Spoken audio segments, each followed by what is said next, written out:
City news.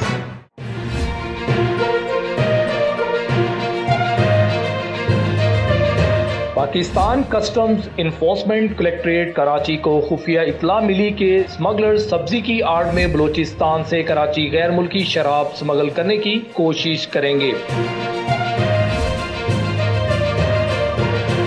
इस इत्तला पर anti smuggling organisation के मोचको चेक पोस्ट पर तैनात अमले को मजीद मुतहर्रिक रहने और बलूचिस्तान से आने वाली माल बरदार गाड़ियों और बसों की खसूसी तौर पर निगरानी और तलाशी की हिदायत जारी कर दी। इस सिलसिले में गुज़श्ता 5-6 जनवरी की शब दौरान चेकिंग मोचका चेक पोस्ट पर तैनात ASO इन्फोर्समेंट के अमले ने एक मज्दा ट्रक जिसमें सब्जी बेंगल लोड थी को रोककर उसकी मुकम्मल तलाशी ली तो सब्जी के नीचे छुपाए गए गैर मुल्की शराब के 90 कार्टन जिनको पॉलीप्रोपिलीन बैग्स और गनी बैग्स में पैक किया गया था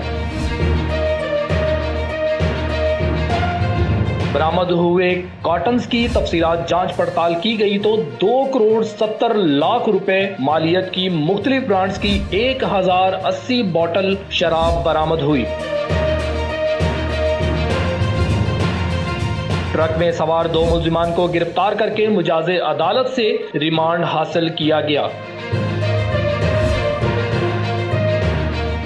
गिरफ्तार मुल्जमान से मजीद तफ्तीश जारी है और कार्रवाई में DHA कराची में एक कार से 30 लाख रुपए मालियत की 160 बोतल शराब और 20 लाख रुपए मालियत की गाड़ी जब्त करके कार सवार मुल्जिम को गिरफ्तार कर लिया गया।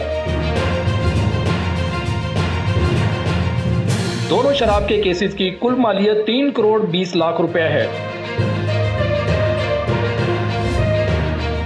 कमर तलू chief media custom Syed Irfan Ali media lines officer custom enforcement Karachi. मजीद खबरों और अपडेट्स के लिए देखते रहें BBC सिटी न्यूज़ कराची।